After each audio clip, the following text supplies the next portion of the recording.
இந்த நாளிலும் தேவனுடைய வார்த்தையை நாம் தியானிக்க இருக்கிறோம். நம்ம தியானத்திற்கு எடுத்துக்கொண்ட வேத வசனம் பழைய ஏற்பாட்டிலும் புதிய ஏற்பாட்டிலும் ஒவ்வொரு வசனம். யாத்ராமத்தின் புஸ்தகம் 33:14, மத்தேயு 11:28 ஆகிய 2 வசனங்களை நாம் தியானிக்க இருக்கிறோம். அதற்கு அவர், என் சமூகம் உனக்கு முன்பாக செல்லும், நான் உனக்கு இளைப்பாறுதல் தருவேன் என்றார். வருத்தப்பட்டு பாரம் சுமக்கிறவர்களே, நீங்கள் எல்லாரும் என்னிடத்தில் வாருங்கள், நான் உங்களுக்கு இளைப்பாறுதல் தருவேன். இந்த காலை நேரத்தில் இளைப்பாறுதல் என்கிற தலைப்பில் கர்த்தருடைய வார்த்தையை தியானிக்க இருக்கிறோம். இளைப்பாறு, ஆறுதல் அடை, தங்கியிரு, அமர்ந்திரு, ஓய்ந்திரு, சமாதானமாயிரு, நிம்மதியாயிரு போன்ற பல வார்த்தைகள் இந்த வார்த்தைக்கு அர்த்தம் கொடுக்கிறது. இளைப்பாறுதல் கர்த்தர் தம்முடைய ஜனங்களுக்கு கொடுத்த மேலான ஒரு வாக்குத்தத்தம். லட்சக்கணக்கான வாக்குத்தத்தங்களில் இளைப்பாறுதல் என்பதும் ஒரு வாக்குத்தத்தம். உங்களுக்கும் எனக்கும் கொடுக்கப்பட்ட வாக்குத்தத்தம். நான் உங்களுக்கு இளைப்பாறுதல் தருவேன், நான் உங்களுக்கு சமாதானம் தருவேன் என்பது ஆண்டவர் நமக்கு கொடுத்த வாக்குத்தத்தம். ஒரு விமானத்தை சில தீவிரவாதிகள் அவர்கள் கடத்தி கொண்டு போனார்களாம். அவர்கள் கடத்தி கொண்டு போகும் பொழுது விமான ஓட்டி 2 பேர்ல ஒருத்தரை சுட்டு கொண்டுட்டாங்க. எல்லாருக்கும் நேராக துப்பாக்கி நீட்டப்பட்டிருக்கிறது. எல்லோரும் பயத்தோடும் திகிலோடும் அந்த விமானத்தில் இருந்தார்கள். அடுத்து என்ன நடக்கும்? என் வாழ்க்கை, நான் ஜீவனோடு ஊர் போய் சேர்வேனா, உயிரோடு போவேனா, போக மாட்டேனா, என்ன நடக்கும் என்று தெரியாமல் பயத்தோடு திகிலோடு அந்த விமானத்தில் நூற்றுக்கணக்கான பேசஞ்சர்ஸ், அந்த விமானத்தில் வேலை செய்கிறவர்கள் எல்லாரும் திகைத்து கொண்டிருந்தார்களாம். அதன் மத்தியில் ஒரே ஒரு குழந்தை, ஒரு குழந்தை தாய் தன்னுடைய குழந்தை தன்னுடைய தோளில் போட்டிருக்கிறார். அந்த ஒரு குழந்தை மட்டும் தூங்கி கொண்டு இருந்ததாம். அந்த குழந்தை மட்டும் உறங்கி கொண்டு இருந்ததாம். மற்ற எல்லாரும் படபடப்பாக, வேதனையோடு, பதட்டத்தோடு, பயத்தோடு, திகிலோடு, குழப்பத்தோடு இருந்தார்கள். பிரியமான தேவ ஜனமே, இந்த வார்த்தை கேட்கிற உங்களுடைய வாழ்க்கையில் இது ஒரு சிறு உதாரண கதையா இருந்தாலும், இன்று உலகம் முழுவதும் ஒரு இளைப்பாறுதல் இல்லாமல் நிம்மதியற்ற நிலையில் எதிர்காலத்தை குறித்த பயமும் திகிலோடு வாழ்ந்து கொண்டிருக்கிற சூழ்நிலையை பார்க்கிறோம். பிரசங்கி 2ஆம் அதிகாரம் 23ஆம் வசனத்தை வாசிக்கும் பொழுது அங்கே வேதம் சொல்கிறது, அவன் நாட்கள் எல்லாம் அலுப்புள்ளது, அவன் வேலையில் வருத்தம் உள்ளது, ராத்திரியிலும் அவன் மனதுக்கு இளைப்பாறுதல் இல்லை, இதுவும் மாயையே என்று வேதம் சொல்கிறது. அவன் மனதுக்கு ஒரு இளைப்பாறுதல் இல்லை, அவன் வேலைகள் வருத்தம் உள்ளது. ஆண்டவர் ஆதியாகமம் 3ஆம் அதிகாரத்தில் மனிதனுடைய வேலையில அவனை சபித்த அந்த சாபத்தினுடைய நிலைமையை சாலமோன் இங்கே எழுதுகிறதை நம்ம பார்க்கிறோம். மனிதன் வருத்தத்தோடு அவன் வாழ்கிறான், வருத்தத்தின் அப்பத்தை அவன் சாப்பிடுகிறான், அவன் வேதனையோடு கூட இருக்கிறான், அவன் மனதுக்கு இளைப்பாறுதல் இல்லை என்று வேதம் சொல்லுகிறது. ஆனால் ஆண்டவராகிய தேவனோ இந்த காலை நேரத்தில் வேத வசனத்தின்படி பைபிளில் நிறைய இடங்கள்ல இளைப்பாறுதலை, சமாதானத்தை உங்களுக்கும் எனக்கும் ஆண்டவர் வாக்கு பண்ணியிருக்கிறார், வாக்கு தத்தமாய் கொடுத்திருக்கிறார். Praise the lord. ஹல்லேலூயா. எல்லாரும் சொல்லுங்க, ஆமென் சொல்லுங்க. ஹல்லேலூயா. 4 வித இளைப்பாறுதலை குறித்து வேதத்தில் நாம் தியானிக்க இருக்கிறோம். 4 வித இளைப்பாறுதல். ஒரு மனிதனுக்கு, ஆண்டவரை நம்பி வந்திருக்கிற உங்களுக்கு எனக்கும் எப்படி இளைப்பாறுதல் கிடைக்கும் என்று சொல்லி 4 வித இளைப்பாறுதலை குறித்து தியானிக்க இருக்கிறோம். முதலாவது இளைப்பாறுதல் ஆதியாகமத்தின் புஸ்தகம் 2ஆம் அதிகாரம் 2வது 3வது வசனத்தை வாசித்து பார்க்கின்ற பொழுது, தேவன் தாம் செய்த தம்முடைய கிரியை 7ஆம் நாளிலே நிறைவேற்றி தாம் உண்டாக்கின தம்முடைய கிரியைகளை எல்லாம் முடித்த பின்பு 7ஆம் நாளிலே ஓய்ந்திருந்தார். தேவன் தாம் சிருஷ்டித்து உண்டு பண்ணின தம்முடைய கிரியைகளை எல்லாம் முடித்த பின்பு அதிலே ஓய்ந்திருந்தபடியால் தேவன் 7ஆம் நாளை ஆசீர்வதித்து அதை பரிசுத்தமாக்கினார். ஓய்ந்திருந்தார். ஓய்ந்திருந்தல் என்றால் ஓய்வு என்றாலும் இளைப்பாறுதல், ஓய்ந்திருத்தல் என்று சொன்னாலும் ஒரு இளைப்பாறுதல், ரெஸ்ட். ஆண்டவர் 6 நாள் வானத்தையும் படைத்தார். 7ஆம் நாள் அவர் ஓய்ந்திருந்தாராம். தேவனுக்கு ஓய்வு தேவை கிடையாது. ஆண்டவருக்கு ரெஸ்ட் தேவையா? அவருக்கு ஓய்வு தேவையில்லை. ஆனால் ஏன் வேதம் இப்படி சொல்கிறது? ஏன் ஆண்டவர் அதை செய்தார்? 7 நாட்கள் வாரத்தில் 7 நாட்களில் 6 நாட்கள் வேலை செய்து ஒரு நாளை ஏன் ஓய்வு நாள் என்று கர்த்தர் அதை உருவாக்க வேண்டும்? ஏன் அந்த நாள் ஓய்வு நாள்? அதை ஆசீர்வதிக்கணும், அதை பரிசுத்தமாக்கணும். பிரியமானவர்களே, தேவன் அவருக்காக அல்ல. அவர் 6 நாள் கடினமா வேலை செய்து அவர் களைப்படைந்து 7ஆம் நாள்ல ரெஸ்ட் எடுக்க வேண்டும் என்கிற அந்த அவருடைய நோக்கத்துக்காக அல்ல, உங்களுக்கும் எனக்கும் ஒரு இளைப்பாறுதல் கொடுக்கும்படியாகத்தான் கர்த்தராகிய தேவன் ஆதியிலே ஆரம்பத்திலே வானத்தை சிருஷ்டித்த ஆண்டவர் அந்த இளைப்பாறுகிற நாள், ஓய்வு நாளை ஆண்டவர் உண்டு பண்ணி வைத்திருக்கிறார். பிரைஸ் தி லார்ட், ஹல்லேலூயா. ஆண்டவருக்கு மகிமை உண்டாவதாக. பழைய ஏற்பாடு யூதர்களுக்கு கொடுத்த பிரமாணத்திலே சனிக்கிழமை ஓய்வு நாள். வாரத்தில் ஒரு நாள் மட்டுமல்ல, அவங்களுக்கு ஓய்வு நாள் என்பது அவங்களுக்கு நிறைய ஓய்வு நாள் கொடுக்கப்படுகிறது. வாரத்தில் ஒரு நாள் மட்டுமல்ல, 6 நாள் வேலை செய்து ஒரு நாள். இதே போல 6 ஆண்டுகள் அவங்க ஒரு இடத்துல, ஒரு நிலத்துல அவங்க விவசாயம் பண்ண வேண்டும். 6 ஆண்டுகள். 7ஆவது ஆண்டு அந்த நிலத்தை அவர்கள் பயிரிடாமல் விட்டுவிட வேண்டும், ஓய்வு கொடுக்க வேண்டும். இது ஆண்டவருடைய பிரமாணம். ஸ்தோத்திரம். லேவியராம் 25:4. 7ஆம் வருஷத்திலேயோ கர்த்தருக்கென்று ஓய்ந்திருக்கும் ஓய்வு தேசத்திற்கு இருக்க வேண்டும். ஓய்வு தேசத்திற்கு இருக்க வேண்டும். அதில் உன் வயலை விதைக்காமலும் உன் திராட்சை தோட்டத்தை கிளை கழிக்காமலும் என்று நம்ம பார்க்கிறோம். 6 ஆண்டுகள் நீ பயிர் செய்யலாம். 7ஆம் ஆண்டு ஒரு ஆண்டு முழுதும் உன் வயலில் நீ பயிரிடக்கூடாது. நான் பல ஆண்டுகளுக்கு முன்பு ஒரு ஆர்டிக்கல் வந்து வாசித்தேன். ஒரு அக்ரிகல்ச்சரல் ஒரு சயின்டிஸ்ட் ஒரு ஆர்டிக்கல் வந்து எழுதியிருந்தார். பல ஆண்டுகளுக்கு முன்பு, ரொம்ப வருஷத்துக்கு முன்னாடி வாசிச்சிருக்கிறேன். அவர் என்ன எழுதியிருக்கிறார் என்று சொன்னால், ஒரு விவசாயி அவன் நிலத்துல தொடர்ந்து பயிரிடக்கூடாதான். அவன் நிலத்துல தொடர்ந்து பயிரிடக்கூடாது. குறிப்பிட்ட காலம் அவன் அறுவடை செய்த பின்பு குறிப்பிட்ட சில காலம் அந்த நிலத்துக்கு ரெஸ்ட் கொடுத்தால், ஓய்வு கொடுத்தால், அதன் பின்பு அந்த நிலத்தில் அவன் பயிரிட்டால் அந்த நிலம் அதிக பலனை அவனுக்கு கொடுக்கும். இது ஒரு ஆராய்ச்சியினுடைய முடிவு. ஆண்டவராகிய தேவன் எத்தனையோ வருடங்களுக்கு முன்பாக மனுஷனுக்கு இந்த ஞானத்தை கொடுக்க, இந்த வசனத்தை கொடுத்திருக்கிறார். 6 ஆண்டுகள் நீ உன் வயல்ல வேலை செய். 7ஆவது ஆண்டோ அதை விட்டுரு, அதை ஃப்ரீயா விட்டுரு. ஏன் ஆண்டவருக்கு சொன்னார் தெரியல. ஆனா அந்த சயின்டிஸ்ட் என்ன சொல்லுகிறார் என்றால், இன்றைக்கு நிலம் தான் நமக்கு சோறு போடுகிறது. நம்ம எல்லாரும் சாப்பிடுவது, ஒரு விவசாயி நிலத்தில் பயிரிடுவதனால்தான் அநேக தானியங்கள் நம்ம சாப்பிடுகிறோம், அநேக காய்கறிகள் தானியங்களை நம்ம சாப்பிடுகிறோம். நிலம் தான் நமக்கு நல்ல உணவை கொடுத்து நம்மை வாழ வைக்கிறது, நம்ம சரீரத்துக்கு பலத்தை கொடுக்கிறது. அப்ப அந்த நிலம், ஆண்டவர் அந்த நிலத்தை குறித்து சொல்லும் பொழுது, நீ 6 வருஷம் அந்த நிலத்துல பயிரிடுப்பா, 7ஆவது வருஷம் விட்டுரு. அப்ப அந்த மண்ணை குறித்து அவர் சொல்லும்போது, தொடர்ந்து ஒரு நிலம் அந்த அதனுடைய பலனை கொடுத்து கொண்டு இருக்கும் பொழுது அந்த நிலத்தில் இருக்கிற அந்த சக்தி, பவர் கொஞ்சம் அது இழக்கிறது. அதனால 1 வருஷம் நீ விட்டுட்டேன்னா, சிலர் பாருங்க, சில இடங்கள்ல சில வயல்கள் பார்க்கும் பொழுது சில செடிகளை வளர விடுவார்கள். அது என்ன செடின்னு எனக்கு தெரியாது. அப்படி வளர விட்டுருவாங்க. நம்ம ஏரியால நெல் போட மாட்டாங்க, வளர விட்டுருவாங்க. ஒரு 3 மாசம் 4 மாசம் 5 மாசம் 6 மாசம் நெல்லை வளர விட்டுருவாங்க. அந்த செடியை வளர விட்டுருவாங்க. திரும்ப அதுல நெல்லை விதைப்பதற்காக அந்த செடியெல்லாம் வெட்டி அதுக்குள்ளே போட்டு உழுது திரும்ப அதுல விதைப்பாங்க. அந்த செடியில ஒரு பலம் இருக்கிறது. அந்த செடியினுடைய தன்மையெல்லாம் அந்த நிலத்துக்குள்ள இறங்குறது. அந்த நிலம் தான் செடிக்கு பலம் கொடுக்குது, செடியிலிருந்து நிலத்துக்கு பலம் கொடுக்கிறது. நான் சிறு வயதுல விவசாயங்களை பார்த்திருக்கிறேன். இன்றைக்கு போடுகிற உரம் அல்ல, ஸ்தோத்திரம், நிலத்திலிருந்து முளைக்கிற மரத்துல இந்த பூசண மரம் என்று சொல்வார்கள். பூசண மரம் தானே, ஸ்தோத்திரம். மரம் பேர்லாம் எல்லா மரங்களும் ஞாபகத்து வரல. அதனுடைய அந்த விதைப்பதற்கு முன்பதாக அந்த மரத்தினுடைய கொப்பு குலை எல்லாம் வெட்டிடுவாங்க. வெட்டி கொண்டு எங்க போடுவாங்க? வயல்ல கொண்டு போட்டுருவாங்க. வயல்ல போட்டுட்டு அப்படியே கிடக்கும், வயல்ல கிடக்கும்.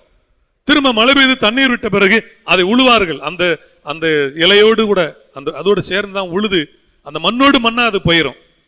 அதுல இருந்து உள்ள சத்து அந்த மண்ணுக்கு வந்து அது தானியங்களுக்கு அந்த சத்து அங்கே வருகிறது. அப்படி பல உரங்களை போடுகிறார்கள். ஆண்டவர் அநேக இளைப்பாறுதலை குறித்து, ஓய்வை குறித்து அநேக காரியங்கள் ஆண்டவர் விலைக்கு சொன்னார். கட்டளைகள்ல ஓய்வு நாளை பரிசுத்தமாய் ஆசரிப்பாய் என்று கட்டளைகளில் ஒரு கட்டளையை ஆண்டவர் குறிப்பிடுகிறார்.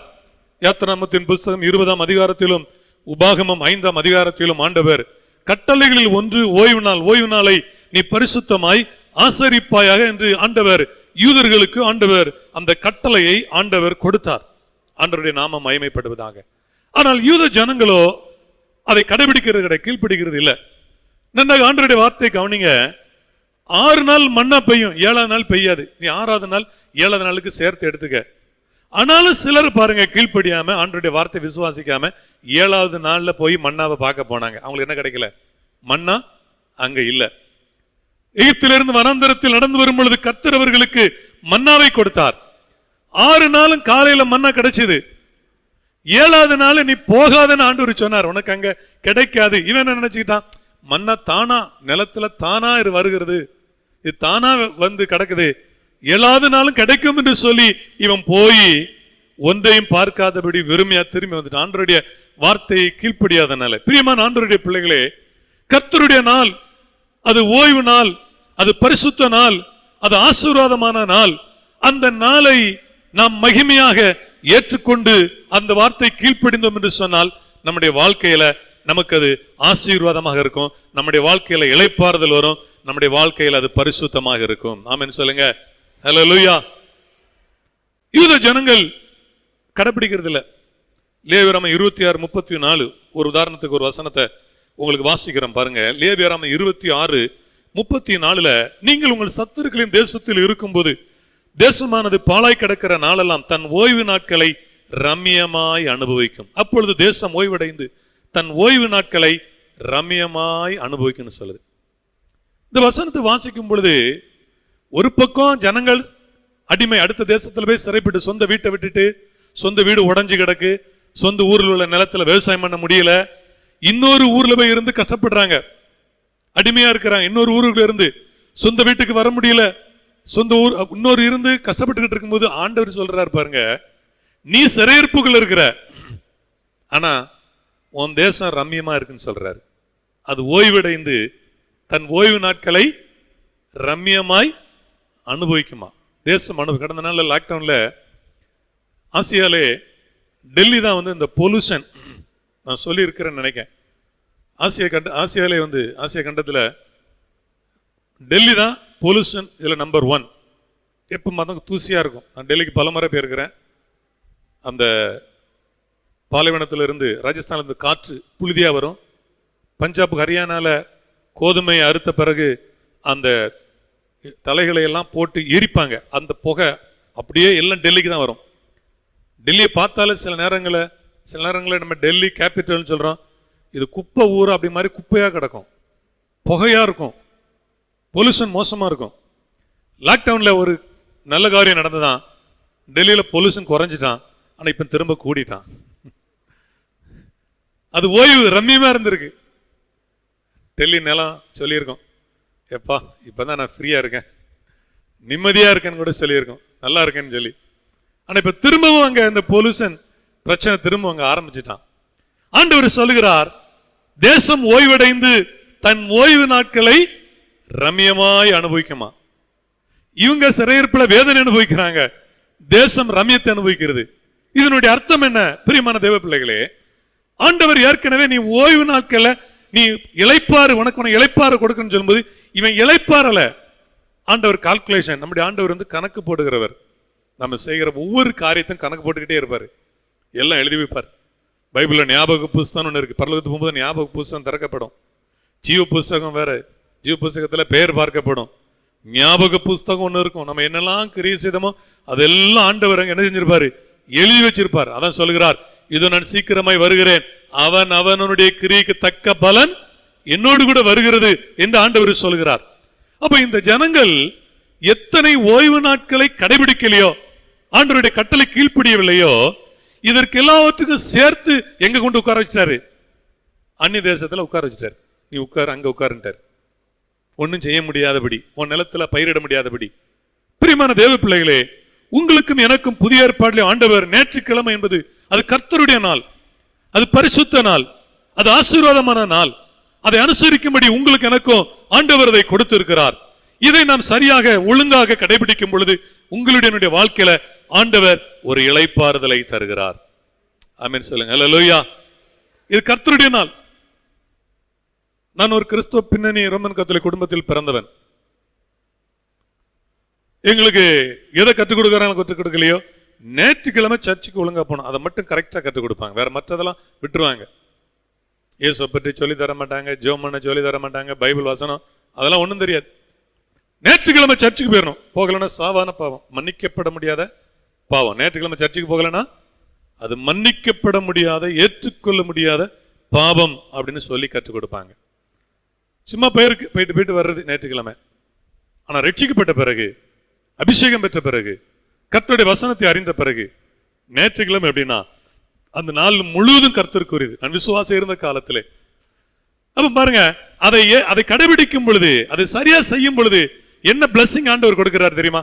ஏன் ஆண்டவர் அதை ஓய்ந்திருந்தார் இளைப்பாறுதல் சொல்கிறார் தெரியுமா? அதை ஏற்றுக்கொள்கிறவர்களுக்கு ஆண்டவர் ஒரு இளைப்பாறுதல் தருகிறார். ஆமென். இன்னைக்கு நீங்க எல்லாம் வந்திருக்கிறீங்க, உங்களுக்கு வேலை இல்லை என்று அல்ல, உங்களுக்கு நேரம் போகாமல் வரவில்லை. ஆனாலும் நீங்கள் எழும்பி ரெடியாகி இன்றைக்கு ஆராதனையில் வந்து கர்த்தரை ஆராதிச்சு செய்தி கேட்டு போறீங்க. இதுதான் உங்களுக்கு ஒரு இளைப்பாறுதல். ஆமென், ஆமென், ஹல்லேலூயா. ஆண்டவர் நல்லவர். எனவே ஞாயிற்றுக்கிழமை நம் கர்த்தருடைய நாள், அதை கனப்படுத்தணும், அதை மகிமை நாளாக நினைக்கணும். ஏசாயா 58 சொல்லப்பட்டபடி அதை ஒரு மகிமை நாளாக நினைக்க ஆண்டவர் உதவி செய்வாராக. இரண்டாவதாக இளைப்பாறுதல் எப்படி கிடைக்கும்? யாத்திராகமம் 33:14 வாசித்த அந்த வசனத்திற்கு திரும்ப வருவோம். என் சமூகம் உனக்கு முன்பாக சொல்லும், நான் உனக்கு இளைப்பாறுதல் தருவேன். ஒரு நாள் ஆண்டவர் மோசேயை கூப்பிட்டாரு. மோசேயை கூப்பிட்டு சொன்னார், மோசே, நான் உங்களுக்கு சொன்னபடி ஆசீர்வாதத்தை தந்துடுறேன், வாக்கு தத்தத்தை நான் கொடுத்துருவேன், உங்களுக்கு கானான கொடுத்துருவேன், நீங்க போங்க. ஆனால் நான் உங்களோடு நான் வரமாட்டேன், நான் உங்களோடு வருவதில்லை அப்படின்னாரு. நான் உங்களோடு வரமாட்டேன், ஆனா ஆசீர்வாதம் உங்களுக்கு தந்துடுவேன், நீங்க போங்க, அதெல்லாம் கிடைக்கும், ஆசீர்வாதம் உங்களுக்கு உண்டு, அந்த வாக்குத்தத்தத்தை நிறைவேறும், அதுல நான் சொன்னதுல நான் மாற மாட்டேன், அது நிச்சயம் நிறைவேறும். ஆனால் நான் உங்களோடு வருவதில்லை. ஏன் வரமாட்டேன்னா, ஒரு தூதனை அனுப்புகிறேன். நான் ஏன் வரமாட்டேன்னா, நான் உங்களோடு வரும்பொழுது உங்களுடைய செயல்களை பார்க்கும் பொழுது எனக்கு கோபம் வருது. ஆண்டவர் சொன்னது. ஸ்தோத்திரம். பாஸ்டர், என்ன எங்களை கோபப்பட்டு சொல்றீங்கன்னு என்ன கேட்டுறீங்க? கர்த்தர் சொன்னதை சொல்றேன். நான் உங்களை பார்க்கும்போது உங்க மேல எனக்கு கோபம் வருது. அப்படி கோபத்தில் உங்களை நான் அழித்து விடக்கூடாது, நீங்கள் வணங்கா கழுத்துள்ள ஜனங்கள் என்று யாத்திரா 33:3 சொன்னாரு. அதனாலதான் ஆண்டவர், எனக்கு வந்து உங்களோட வர எனக்கு விருப்பம் இல்லை, நீங்க எப்ப பார்த்தாலும் முரட்டாட்டம் பண்றீங்க, எதிர்க்கிறீங்க, எனக்கு பிடிக்கல, எந்த வார்த்தையும் கீழ்ப்படிக்க மாட்டீங்க அப்படின்னு சொல்லிட்டாரு. உடனே மோசே தான் உண்மையில பாருங்க, மோசே ஒரு நல்ல மனுஷன், தேவ மனிதன். மோசே பரிசுத்தவான்கிட்ட சில நல்ல கேரக்டரை, அவங்களுடைய அந்த சுபாவத்தை நம்ம பெற்றுக்கொள்ளணும். மோசே சொல்றாரு, சரி ஆண்டவர் நீங்க வர வேண்டாம். ஸ்தோத்திரம். இது எப்படி இருக்கு? நான் அடிக்கடி சொல்லுவேன், வெளிநாட்டில் கணவர் இருக்காரு, மனைவி இந்தியாவில் இருக்கு. கணவர் சொல்றாரு, மாசந்தோறும் உனக்கு நான் 50,000 அனுப்பிடுறேன், நான் வரல அப்படிங்கிறாரு. நல்ல மனைவி நல்ல பிள்ளைகள் என்ன சொல்லும்? நீங்களே பதில் சொல்லுங்க. என்ன சொல்லும்? நீங்க வரணும், வருஷத்துக்கு ஒரு முறையாவது வரணும் அப்படின்னு சொல்லுவாங்க. ஆனா சிலர் சொல்லுவாங்க, சரி பரவாயில்ல, வந்தா பெரிய தலைவலி தொந்தரவு, வராமல் அங்கே இருங்க, பணத்தை மட்டும் ஒழுங்கா அனுப்பி கொடுத்தா போதும், பணம் வந்து சேர்ந்தா போதும், இங்க வந்தா தொந்தரவு பண்ணுவாரு, தண்ணி அடிச்சுட்டு பிரச்சனை பண்ணுவாரு. கவனிங்க, மோசே ஆண்டவர் சொல்றான், சரின்னு சொல்ல. ஆண்டவர் போய் சொல்றாரு, உங்களுக்கு ஆசீர்வாதம் கொடுப்பேன்னு சொல்றாரு, சரின்னு சொல்லல. இல்லை ஆண்டவரே, நீர் எங்களோடு வரவில்லை என்றால் உம்முடைய ஆசீர்வாதம் எங்களுக்கு தேவையில்லை. Price the lord. ஹல்லேலூயா சொல்லுங்க. நீர் எங்களுக்கு ஆசீர்வாதம் கொடுக்க, நீர் எங்களோடு வந்து எங்களுக்கு ஆசீர்வாதம் கொடுக்கவில்லை என்றால் உம்முடைய ஆசீர்வாதம் எங்களுக்கு தேவையில்லை, தேவையில்லை. நீர் எங்களோடு வரணும். அந்த வாக்குத்தத்தம் கானான் தேவையில்லை, எங்களுக்கு தேவை கிடையாது. ஆபிரகாமுக்கு வாக்கு பண்ணினது, ஈசாக்குக்கு வாக்கு பண்ணினது, யாக்கோபுக்கு வாக்கு பண்ணினது, யோசேப்பு, எத்தனையோ பேருக்கு வாக்கு பண்ணின தேசத்தை ஒரு நிமிஷத்துல மோசே சொல்றாரு, தூக்கி எறிகிறார். வேண்டாம், ஒரு நிமிஷத்துல தூக்கி எறிகிறார். வேண்டாம் ஆண்டவரே, ஆண்டவரை தூக்கி எறியல. சிலர் உலகத்துக்காக ஒரு நிமிஷத்துல ஆண்டவரை தூக்கி எறிஞ்சிருவாங்க, இயேசுவை தூக்கி எறிஞ்சிருவாங்க, சபையை தூக்கி எறிஞ்சிருவாங்க. எத்தனை பேர் நான் பார்த்திருக்கிறேன். ஊழியத்தின் அனுபவத்தில் 30 ஆண்டுகளுக்கு மேலாக எத்தனையோ ஆயிரக்கணக்கான ஜனங்களை கர்த்தருக்குள்ள நடத்தி ஞானஸ்நானம் கொடுத்து பார்த்துருக்கும் பொழுது ஒரு நிமிஷத்துல ஆண்டவரை தூக்கி எறிஞ்சு பின்மாற்றத்தில் போயிருவாங்க, பழைய வாழ்க்கைக்கு போயிருவாங்க, இயேசு வேண்டான்றுவாங்க. திருமணத்துக்காக, குடும்பத்துக்காக, சமுதாயத்துக்காக. சில அரசாங்க பிரச்சனைக்காக எத்தனை பேரை நான் பார்த்திருக்கிறேன். இயேசு எத்தனை அற்புத சுகம் பெற்றிருப்பாங்க, ஆச்சரியமா இருக்கும். சில நேரத்தில் எங்களுக்கெல்லாம் பாரமா இருக்கும். அதாவது கண்கூடாக எங்கள் கண்ணால பார்த்த அற்புதங்கள்லாம் பார்த்தீங்கன்னா ஆச்சரியமான அற்புதங்கள். மருத்துவர்கள் கைவிடப்பட்டு நடக்க முடியாம அப்படியே தூக்கி கொண்டு வந்து சர்ச்சில் படுக்க போட்டிருப்பாங்க. எழும்பி சர்ச்சில் உட்கார முடியாது. அவன் கூட்டிட்டு வர சொல்லுவாங்க, ஐயா அவர் உட்கார முடியாது. நான் சொல்லுவேன், சுவரில் சாய வச்சு உட்கார வைங்க, ஜோம் பண்ணுவோம். ஆனா அவங்க சுவரில் சாயஞ்சு உட்கார முடியாது, அப்படியே படுக்கையில கிடப்பாங்க. எத்தனையோ பேர் படுக்கையில கடந்து, அப்படிப்பட்ட படுக்கையில கிடந்த ஆட்களுக்கு ஜோம் பண்ணி எழுப்பி ஆண்டவர் இயேசு சுகம் கொடுத்திருப்பாரு. தொடர்ந்து சர்ச்சுக்கு வருவாங்க. திரும்ப ஏதோ ஒரு சூழ்நிலையில அவங்க சமுதாய பிரச்சனை, ஏதோ ஒரு குடும்பத்தார் சொன்னாங்கன்னு சொல்லிட்டு சபைக்கு வராம நின்றுவாங்க. இயேசுவை ஆராதிக்காம.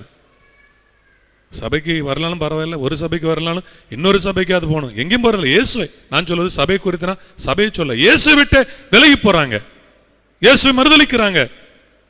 ஆசீர்வாதத்தை பெற்றவர்கள் பிரியமான தேவ பிள்ளைகளே கவனிங்க. மோசே சொல்லுகிறான், ஆண்டவரே ஆசீர்வாதம் இல்லை என்றாலும் பரவாயில்லை, உம்மை நாங்கள் புறக்கணிக்க மாட்டோம், நீர் எங்களுக்கு தேவை என்று மோசே உறுதியாக கேட்டான். பிரைஸ் தி லார்ட், ஆமென் சொல்லுங்க. அல்லேலூயா. அத நீதிமொழிகள் 10:22 வேதம் சொல்கிறது, கர்த்தருடைய ஆசீர்வாதமே ஐஸ்வரியத்தை தரும், அதோட வேதனையை கூட்ட மாட்டார். கர்த்தர் கூட வந்து ஒரு ஆசீர்வாதத்தை கொடுத்தாதான் வேதனை இருக்காது, இளைப்பாறுதல் இருக்கும். இன்னைக்கு பிரியமானவர்களே, பணம் இருக்கலாம், வசதி இருக்கலாம், உலகத்துல நிறைய பேருக்கு பல காரியங்கள் இருக்கலாம், ஆனா இளைப்பாறுதல் சமாதானம் இருக்கிறதா? உங்க ஆத்துமாவில் உங்கள் மனதில் சாலமோன் எவ்வளவு பெரிய கோடீஸ்வரன் பணக்காரன், சாலமோன் மாதிரி அனுபவிச்சது யாரும் கிடையாது. அவன் வரலாற்றை நீங்க வாசிச்சு பாருங்களேன். எப்பா அவன் நல்லதாகவும் அனுபவிச்சிருக்கிறான், கெட்டதாகவும் அனுபவிச்சிருக்கிறான். நல்ல சாப்பாடு, நல்ல உணவு, நல்ல ஆபீசர்ஸ், அவனுக்கு நல்ல அரண்மனை. சாலமோன் தான் தன் அரண்மனையை கட்டிட்டு தான் அவன் ஆலயத்தை சூப்பரான ஒரு அரண்மனை கட்டினான். சாலமோனுடைய அரண்மனையெல்லாம் சூப்பராக கட்டியிருக்கான். நல்ல உணவு, நல்ல சாப்பாடு. எத்தனை கல்யாணம் முடிச்சிருக்கான்? 1000 கல்யாணம் முடிச்சிருக்கான். 300 மனைவிகளாம், 700 மறுமனையாட்டிகள். ஸ்தோத்திரம். ஆனா அவன் பேரே சமாதானம். சாலமோன் என்றால் சமாதானம். ஆனா அவன் தான் சொல்றான், எனக்கு என்ன கிடையாது, சமாதானம் இல்லை, என் மனசுக்கு சமாதானம் இல்லை, என் மனதுக்கு சமாதானம் இல்லை. ஆண்டவர் விட்டு விலகி போயிட்டான். எல்லா ஆசீர்வாதத்தை கொடுத்தான், எல்லா ஆசீர்வாதத்தை பிடிச்சிட்டு, ஆண்டவரே நீர் வேண்டாம், எனக்கு ஆசீர்வாதம் போதுன்னு அதை பிடிச்சிட்டு உட்கார்ந்துட்டான். சமாதானத்தை இழந்தான், நிம்மதி இழந்தான். எப்படி சொல்லலாம், பாஸ்டர் எப்படி நல்ல ராஜா அவன் அரண்மனையில் இருக்கான், என்ன அப்படின்னு நீங்க கேட்கலாம். அவன் சொல்றான் பாருங்க, சண்டையோடு கூடிய வீடு நிறைந்த கொழுமையான பதார்த்தங்களை பார்க்கிலும் துணிக்கையோடு வெறும் அமெரிக்கையோடு சாப்பிடுகிற வெறும் துணிக்கைய நலம். நீதிமொழிகள் 17:1 சாலமோன் சொல்லுகிறான், சண்டையோடு கூடிய வீடு நிறைந்த கொழுமையான பதார்த்தங்களை பார்க்கிலும் அமெரிக்கையோடு சாப்பிடும் வெறும் துணிக்கை நலம். அவனுடைய டைனிங் டேபிள்ல கொழுமையான பதார்த்தங்கள், ராஜபோஜனம்னா நம்ம போஜனம் மாதிரியா, நம்மள மாதிரி சாப்பாடா? சாலமோன் வீடு அரண்மனை. அவனுடைய வீட்டுல அவனுடைய போஜனம் சாதாரணமா இருந்திருக்குமா? விதவிதமா இருக்கும், விதவிதமா இருக்கும், கொழுமையான பதார்த்தங்கள். ஆனா அவன் சொல்றான், சண்டையோடு கூடிய வீடு நிறைந்த கொழுமையான பதார்த்தங்களை பார்க்கிலும் அமெரிக்கையோட இளைப்பாறுதலோடு சாப்பிடுகிற துணிக்கை நல்லது. அவன் சொல்றான். அடுத்தால சொல்றான், சண்டையோடு வீட்டுல சண்டை போடு, சண்டைக்கார வீட்டம்மா சண்டை போடுறத விட வீட்டு மூலையில இருக்கலாங்க. அடுத்தால கொஞ்ச நாள் சொல்லிட்டான், சண்டைக்காரியோட தங்குறதை பார்க்கலாம் நான் வனாந்தரத்துக்கு போவது நல்லது அப்படின்ட்டான். சண்டைக்காரியோட ஒரு பெரிய வீட்டில் குடியிருப்பதை பார்க்கலாம் வீட்டின் மேல ஒரு மூலையில இருக்கிற நல்லது முதல்ல சொல்றான். திரும்ப சண்டைக்காரியும் கோபக்காரியமான ஸ்திரியுடன் குடியிருப்பதை பார்க்கலாம் வனாந்தரத்தில் குடியிருப்பது நல்லதுங்கிறான். நல்ல கவனிங்க, சாலமோன் அவனுடைய மனைவி தப்பு கிடையாது, அவன் எதிர்பார்த்தது, அவன் சொன்ன வசனம் அவன் எழுதியிருக்கிறான். அந்த ஸ்திரீ என்று எழுதியிருக்கிறான். தவறு ஸ்திரீ கிடையாது, தவறு பெண் கிடையாது, இளைப்பாறுதல் பெண் கிடையாது. காரணம் யாரு?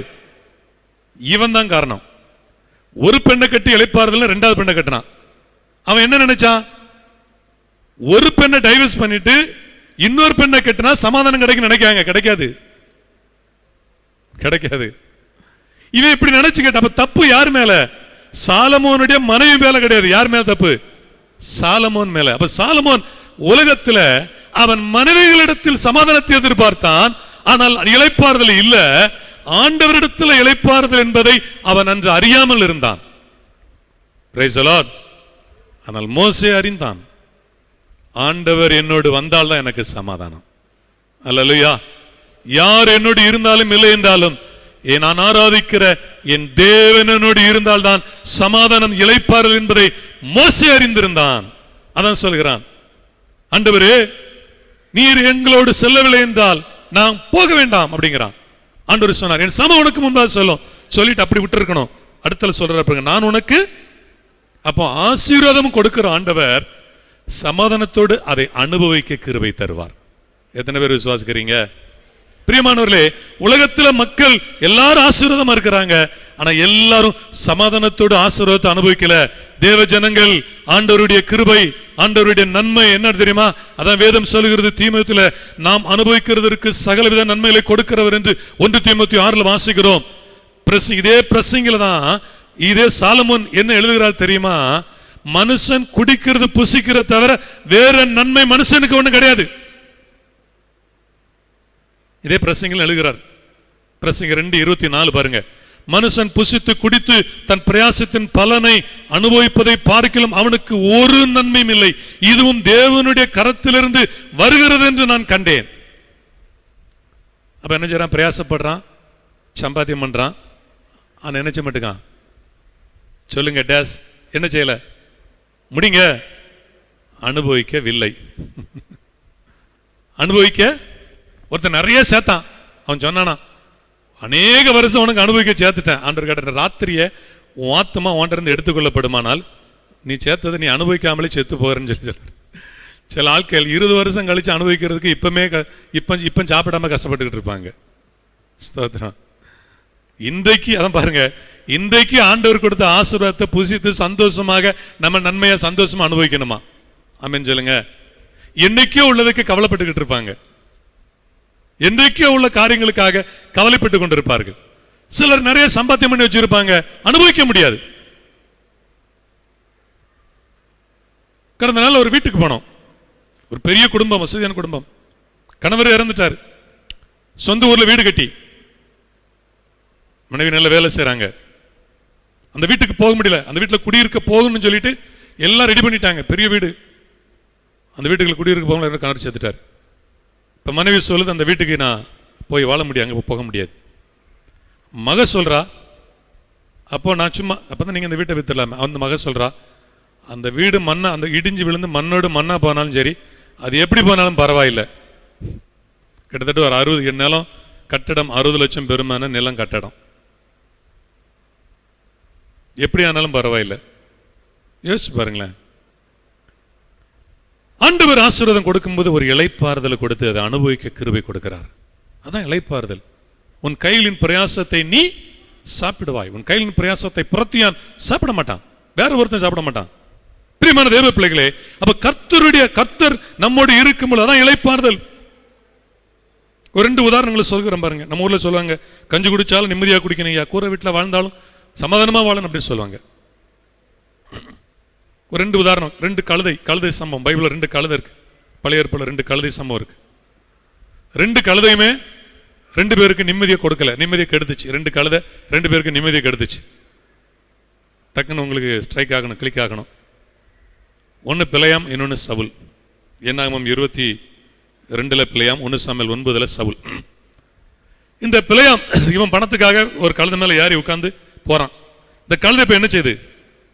என்னாகமம் 22:25 கழுதை கர்த்தருடைய தூதனை கண்டு சுவர் ஓரமாய் ஒதுங்கி பிழையாமின் காலை சுவரோடு நெருக்கிட்டு திரும்பவும் அதை அடித்தான். டென்ஷன் ஆயிட்டான்.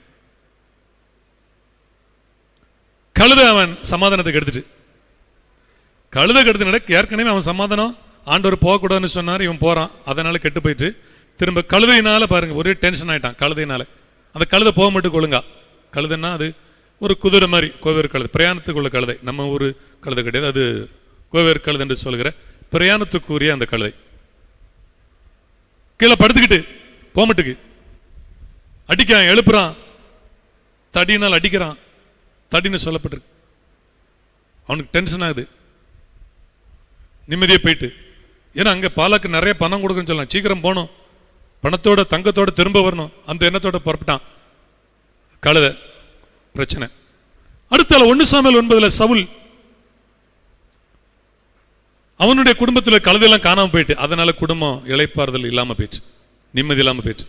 அவன் குடும்ப வாழ்க்கைக்கு பிழைப்பே அந்த கழுதை தான். அந்த கழுதைகள் காணாமல் போனதுனால இப்போ அந்த குடும்பமே நிம்மதி இழந்து தவிக்குது. சவுல் தேடி போறான், ஒரே நிம்மதி இல்லாம சமாதானம் இல்லாம கிடைக்குமா கிடைக்குமா கிடைக்குமான்னு போயிட்டே இருக்கான். இன்னைக்கு உலகத்துல வேலை கிடைக்குமா, வருமானம் கிடைக்குமா, எதிர்காலம் நல்லா இருக்குமா, பயத்தோடு திகிலோடு மக்கள் நடந்து கொண்டு இருக்கிறார்கள். அதே மாதிரி சவுல் ஒரு குறிப்பிட்ட நேரத்தில் என்ன சொல்லப்படுதுன்னா, எப்பா கழுதை காணாம போற கவலை விட உங்க அப்பா நம்மளை பற்றி கவலைப்பட்டு கூடாது. நம்ம என்ன செஞ்சிட்டோம், நம்மளை குறித்து கவலை. ஏன்னா நம்ம காணாம போயிருமா, ஏன்னா பல நாட்டை கடந்து போறான், பல ஊரை கடந்து போறான். கடைசியில் வேண்டிய வேலைக்காரன் கூப்பிட்டு சொல்றான், ஏன் இப்படி நம்ம நிம்மதி இல்லாமல் இருக்கணும்? அங்கே சாமுவேல் என்கிற தீர்க்கதரிசி இருக்கிறார், கர்த்தருடைய சமூகம் இருக்கிறது, ஆசரிப்பூடா இருக்கு, அங்கே போவோம், கர்த்தருடைய சமூகத்துக்கு போவோம். அவர் நமக்கு வழி அனுப்பிச்சாரு, தெரிவிப்பார், நமக்கு ஒரு சமாதான வழியை தெரிவிப்பார். கர்த்தருடைய சமூகத்துக்கு போவோம். பிரியமான தேவ ஜனமே, கர்த்தருடைய சமூகம் உங்களோடு என்னோடு இருக்கும் பொழுது நமக்கு ஒரு இளைப்பாறுதல் சமாதான வழியை ஆண்டவர் காண்பிக்கிறார். அவர் எழும்பி நின்று ஜெபம் பண்ணுவோம். இந்த காலை நேரத்தில் இந்த சத்தியம் உங்களுக்கு புரிந்திருக்கும் என்று நினைக்கிறேன். ஆண்டவருடைய கிருபை கேட்க, ஆண்டவரே நான் உண்மை அறியாத குடும்பத்தில் பிறந்தேனப்பா, வசனம் எனக்கு தெரியாது, இன்றைக்கு ஆண்டவரே வசனம் தெரிகிற இந்த வசனத்தின்படி நடக்க உதவி செய்யுங்க. அந்த இளைப்பாறுதல் எனக்கு வேண்டும். வசனத்தின்படி நடக்காத காரணத்தினால் எனக்கு ஒரு இளைப்பாறுதல் இல்லை. ஆண்டவரே நான் இளைப்பாறுதல் என்பது ஞாயிற்றுக்கிழமை கர்த்தருடைய சபை கூடி வருகிற நாள், நான் அதில் ஒழுங்கா இருப்பேன் தீர்மானம் எடுங்க. 2வது, கர்த்தருடைய சமூகத்தை தேடுவதில் இளைப்பாறுதல். என் சமூகம் என்று ஆண்டவர் சொன்னார். ஆண்டவருடைய பிரசன்னத்தை நம்ம தேடணும். ஜெபம் பண்ணுவதிலும் வேதத்தை வாசிப்பு ஆண்டவருடைய சமூகத்தை நம்ம தேடுறது 2வது. 3வது, ஆண்டவருடைய கிருபை. இயேசு விசுவாசிங்க, கிருபை செய்கிறவர், நமக்கு இரக்கம் செய்வார். நெறிந்த நாணலை முறியாதவர், மங்கி எறிகிற திரிய அணையாதவர், நமக்கு உதவி செய்கிற ஆண்டவர், அவருடைய வழியில நடத்துகிறவர். கர்த்தர் நமக்கு போதித்து வசனத்தை கொடுத்து பொறுமையா இருந்து அந்த வசனத்தின்படி நாம் செய்கிற வரைக்கும் பொறுமையா இருந்து நம்ம கற்றுக் கொடுத்து நம்ம நடத்துகிற ஒரு நல்ல தெய்வத்தை நம்ம ஆராதிக்கிறோம், சேவிக்கிறோம். புரிந்து கொள்ளுங்கள், இதான் சத்தியம். ஆண்டவரை கேட்கிறவே, ஆண்டவரே என் மாம்சத்தில் உம்முடைய வழியில நடக்க முடியாது, மனுஷ புத்தியில வசனத்தின்படி நடக்க முடியாது. ஆவியின் அபிஷேகத்தை தாங்க, கிருபை தாங்கப்பா, எங்களோட இருந்து போதித்து உம்முடைய பாதையில நடத்துங்க. உண்மையான பாதையில் நடத்தணும். ஒரு இளைப்பாறுதல் தேவை, ஒரு இளைப்பாறுதல் தேவை. வசனத்தின் மூலமாக உண்டாகிற ஒரு சமாதானம் தேவை. உங்க வேதத்தை நேசிக்கிறவர்களுக்கு மிகுந்த சமாதானம் உண்டு. ஆண்டவரே உம்முடைய சமூகம் தான் எங்களுக்கு இளைப்பாறுதலை கொடுக்கும். உம்முடைய பிரசன்னம் தேவை. ஆண்டவரே நேர் எங்களை விட்டு போகக்கூடாது, நாங்கள் உண்மை விட்டு விலகக்கூடாது. உண்மை உறுதியாய் பற்றி கொண்ட மனதையுடையவன் உண்மையே நம்பியிருக்கிறபடினால் நீர் அவனை பூர்ண சமாதானத்துடன் காத்துக்கொள்வீர். இளைப்பாறுதல் இல்லாமல் வாழ்க்கையில பலவிதமான நெருக்கத்தில் நிம்மதியற்ற நிலை இருக்கிற ஒவ்வொருவருக்காக ஜெபிக்கிறோம். தேசத்தில் சமாதானம் இல்லை, உலகத்தில் சமாதானம் இல்லை ஆண்டவரே, குடும்பங்களில் சமாதானம் இல்லை, நிம்மதி இல்லை. எங்கள் ஆண்டவரோ இளைப்பாறுதலை தருகிறவர். பரிசுத்த பிதாவே, இயேசு நாமத்தில் ஜெபிக்கிறோம். இளைப்பாறுதலை வாக்கு பண்ணியிருக்கிற தேவன், கட்டளையிட்டு இருக்கிற தேவன், ஒவ்வொருவருக்கும் இளைப்பாறுதலை சமாதானத்தை கொடுங்கப்பா. என் சமாதானத்தை உங்களுக்கு வைத்து போகிறேன், இதோ நதியை போல என் சமாதானம் உங்கள் மேல் பாயும் என்று சொன்னீர் ஆண்டவரே. என் சமாதானத்தை உங்களுக்கு வைத்து போகிறேன். ஒவ்வொருவருக்கும் இளைப்பாறுதலை கொடுங்க. நாங்கள் உம்மை தேடி உம்மை ஆராதித்து இளைப்பாறுதலை பெற்றுக்கொள்ளணும். உம்முடைய பிரசன்னத்தில் வந்து உம்முடைய இளைப்பாறுதலை பெற்றுக்கொள்ளணும். உம்முடைய வசனத்தை கை கொண்டு உம்முடைய கிருபையினால் கை கொண்டு உம்முடைய இளைப்பாறுதலை ஆண்டவரை பெற்றுக்கொள்ளணும். சமாதானத்தை கட்டளையிடுவீராக. உம்முடைய பிள்ளைகள் கேட்டுச்சுகிற வேலையில் ஆசீர்வதிங்க. இந்த வாரம் முழுவதும் உம்முடைய சமூக பிரசன்னம் கிருபையா நடத்தணும். உலகத்தில் உண்டாகிற தீமை, ஆபத்து, கொள்ள நோய்க்கு ஒவ்வொரு விலைக்கு காத்துக்கொள்ளுங்க ஆண்டவரே. கர்த்தர் எல்லாத்துமே விலைக்கு காப்பார். போக்கில் வரத்திலும் ஆசீர்வாதம் உண்டாக, நீ வருகையிலும் ஆசீர்வதிக்கப்பட்டிருப்பாய், போகிலும் ஆசீர்வதிக்கப்பட்டிருப்பாய். இந்த வார்த்தை நிறைவேறுவதாக. குடும்பங்களுக்கு கிருபை உண்டாக, அப்பத்து தண்ணீர் ஆசை, வியாதி துன்பங்கள் விலை காத்து. இப்பொழுது சரீரத்தில் பலவீனத்தோடு இருக்கிற பிள்ளைகளை குணமாக்குங்க. உங்களுடைய தழும்புகளால் ஒரு பூரண சுகம் கொடுக்கட்டும். பிள்ளைகளுக்கு நல்ல ஜீவன் சுகத்தை பலத்தை கொடுங்க. யெகோவா ஈரே, ஒவ்வொருடைய தேவைகளை சந்தித்து நடத்துங்க, தேவைகளை பூர்த்தியாக்குங்கப்பா. கிருபையின் சமூகம் நடத்தட்டும். தொடர்ந்து எங்கள் சபை ஊழியங்கள், எங்கள் சபையில் ஆண்டவரே, எங்கள் சபையில் நடக்கிற ஜெபங்கள் எல்லாவற்றையும் ஆசீர்வதித்து தருவீராக. இயேசுவின் நாமத்தில் பிதாவே, ஆமென். நம்முடைய கர்த்தராகிய இயேசு கிறிஸ்துவின் கிருபை, பிதாவாகிய தேவ அன்பு, பரிசுத்த ஆவியானவருடைய நம் அனைவரோடு கூட சகல பரிசுத்தவான்களோடு கூட இன்றைக்கு நிலைத்திருப்பதாக. ஆமென். சேர்ந்து சொல்லுவோம். என் ஆத்துமாவே கர்த்தரை ஸ்தோத்திரி, என் முழுவதுமே கர்த்தருடைய பரிசுத்த நாமத்தை ஸ்தோத்திரி. என் ஆத்துமாவே கர்த்தரை ஸ்தோத்திரி, கர்த்தர் செய்த சகல உபகாரங்களை மறவாதே. ஆமென். God bless you. உங்கள் எல்லாரோடும் கர்த்தருடைய கிருபை இருப்பதாக, கர்த்தருடைய பிரசன்னம் உங்களை தாங்கி இருப்பதாக. ஆமென்.